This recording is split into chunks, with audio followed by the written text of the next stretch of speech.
ప్రభుత్వాన్ని బద్నాం చేయాలని చూస్తున్నారని మండిపడ్డారు మంత్రి పొన్నం ప్రభాకర్. వ్యక్తిగత అంశాలపై నిరాధార ప్రచారం చేస్తున్నారని, నిజంగా ధైర్యం ఉంటే ఆధారాలతో బయటపెట్టాలని సవాల్ విసిరారు.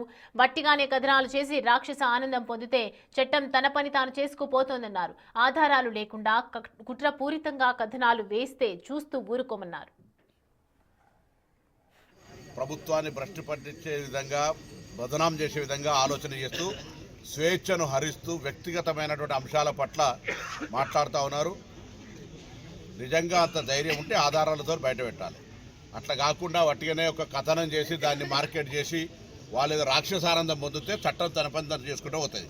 దాని మీద ముసలి కన్నీరు గారుస్తున్న వాళ్ళందరినీ అడుగుతూ ఉన్నా, మీ కుటుంబాలకో లేతే రాష్ట్రంలో పనిచేస్తున్న మహిళా అధికారులకో లేదా జర్నలిస్టులకో సంబంధించి ఎక్కడైనా అటువంటి అపవాదం మోపి వాళ్ళని అవమానపరిచి వాళ్ళ వ్యక్తిగత ప్రతిష్టకు భంగం కలిగి వారికి సంబంధించినటువంటి కీర్తిని, వాళ్ళకి సంబంధించినటువంటి అంశాల లోపల నష్టం కలిగేస్తే చట్టం చూస్తూ ఊరుకుంటుందని ఎట్లా అనుకుంటారు? తప్పు కదా. అందుకే ప్రభుత్వంలో ఇటువంటి నిరాధారమైన